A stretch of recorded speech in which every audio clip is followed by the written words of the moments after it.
wrangly, and I thought it was kind of fun to play with.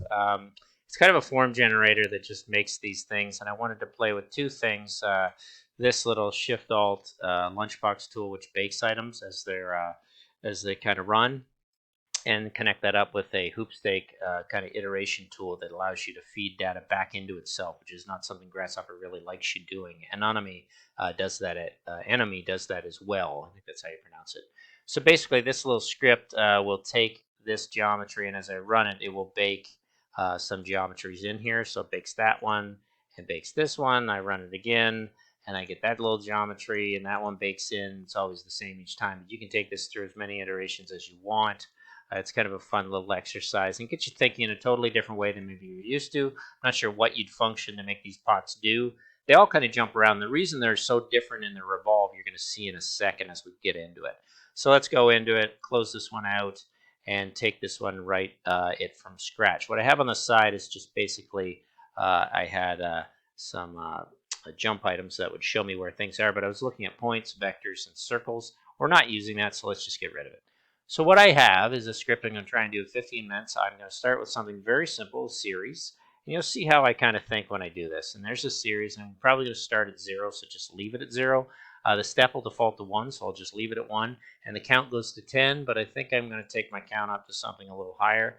Let's take 12, so we can go to 12 to 100. And actually, that might be too big. Let's just take it up to 12 to 20 and leave it as integers, and that's fine. We've got a series. What do we have with a series? Well, let's do something fun. Let's do something a little more mathematical and beautiful and generate some points. I'm going to generate a point, and what I'm going to do is throw in here an expression tool, which I haven't used yet, but they're always nice to use. Expression allows you to go in, and we'll get rid of y because we only need one variable x. Right-click and make sure it says only x variable. And there you go, and you'll be able to pull in data, and you'll be able to push out data. I'm going to shrink this down a little bit if it'll let me. Doesn't want to let me because it's such a long script right now. I'm going to do this twice. And what I'm going to do is the top one, I'm going to set my form to the sine of x squared. And that's a nice little tool there that you can skip doing it another way. That's okay. And then maybe just for speediness, I'll just do that again, cut, and go into this one and type in the cosine squared. So that's going to give me some interesting data, and it's going to come out and it's going to run a series of numbers on it. And I'm going to pump that into the x and into the y. And you can see I basically have this point system that's generated in a very strange pattern around a circle, whatever it chooses to do.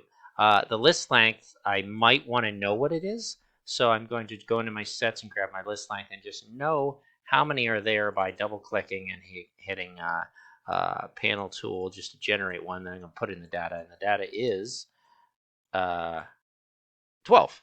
12 items are in that list. And I may end up needing that to know what I want to do because I'm actually going to use Hoopsnake. And Hoopsnake is this cool node that does quite a bit of work. So you can take the starting data as, say, something like 0, which is fine. The data coming in is going to come in from the feedback and then loop back into the data coming in. So how do I start this? Terminate the condition at, let's say, 30. So I can't go above 30, even though it's not necessary to go that high, but I want to go enough times. And then I want to feed in some data. So I'm going to go down to the expression node again right here, and I'm going to copy that, but this expression is going to be a little different. I'm going to type in here and just have x plus 2 because I want to step it up. And what's happening is it's rolling through these points, and you'll see exactly what it's doing.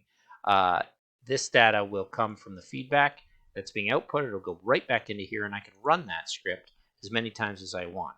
Now, of course, it's not doing anything because I don't have anything coming out. So what I'm going to do is say, what is coming out of here? And this is a very nice tool to say, well, feedback's going to be bringing out 4 because that's what I've set that up for to start as I bring it out, x plus 2.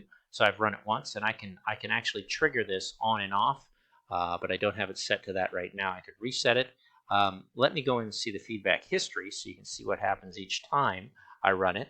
So feedback history is going to say, okay, you gave me 2, you gave me 0, you gave me 2, you gave me 4. And then the loop counter is going to be a totally different thing as well. Copy and paste.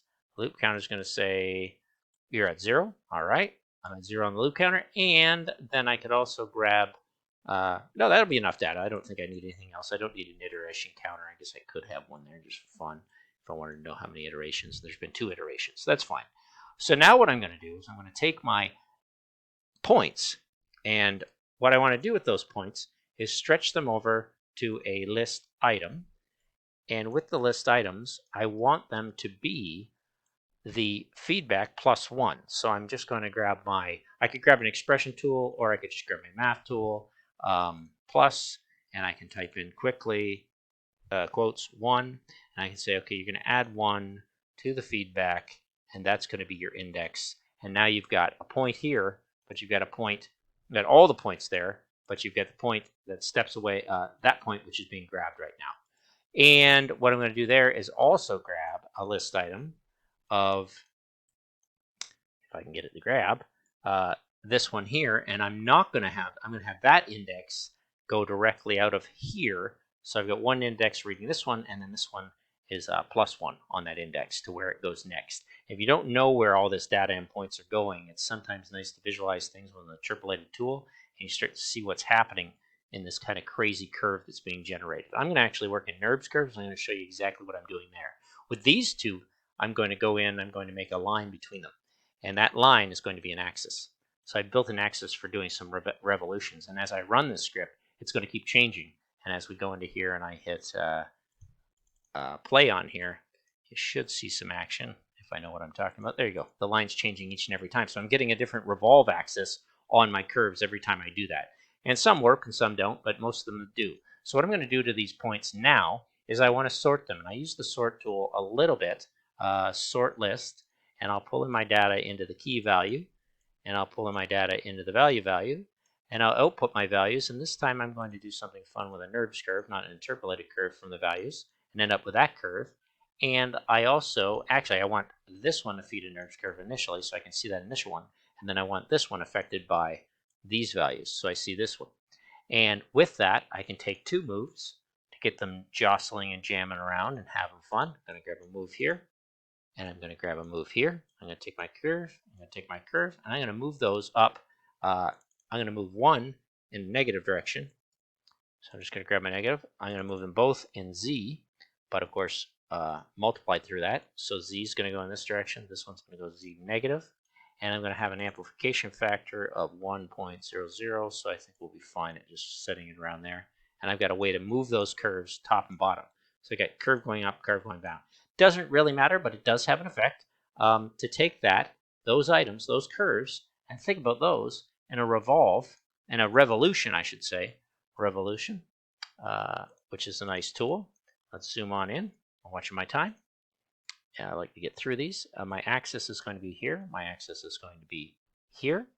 And then I'm going to send through this revolution and this revolution. But what's interesting is there you go. You see the 2 that are generated. And I'm just going to use this little bake item in Lunchbox, which I hadn't done before. Object Bake. That's a cool little tool. I've started to fall in love with it a little bit. We'll take our surface as the geometry, surface as the geometry. We'll do a Boolean toggle so we can set it to true.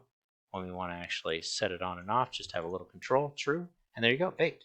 Every time I run that script through its different iterations, and so if I go back and I run that again over here, and jump in here and say, okay, let's take it through another one. We're going to generate another form.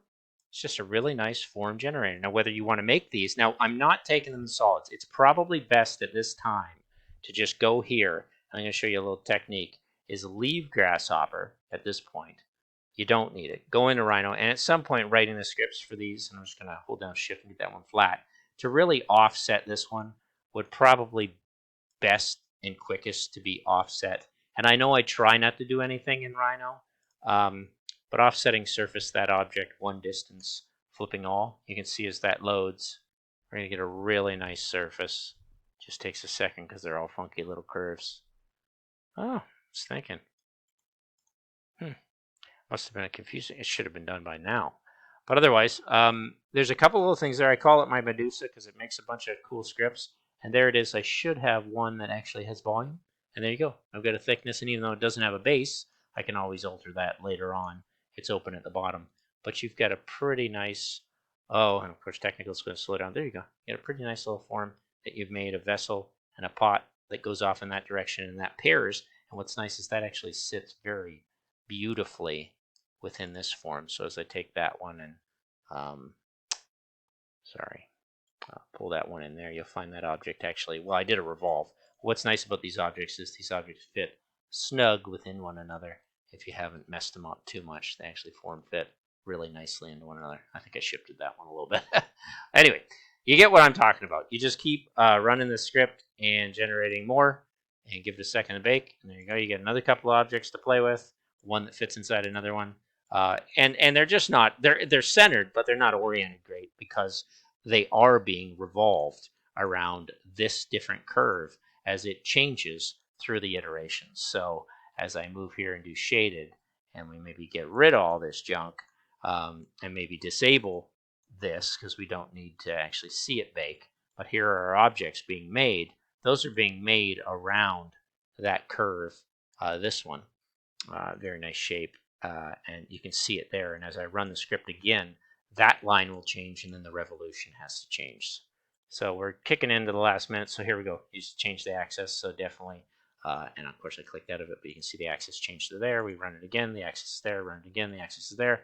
And as it runs, it has to change and update to wherever that axis goes. And of course that axis is being defined by, and you can make that a lot more interesting than that, it's being changed by where those curves points are as it revolves around. You don't really need the NURBS curves to see the point, but I just do that as a visualization tool. Anyway, I call this my Medusa form finder because it is chaotic. It was one of the first scripts I did in the 1001 series. I'm going to run back through them and see if I can't teach them as tutorials as this rather than overviews.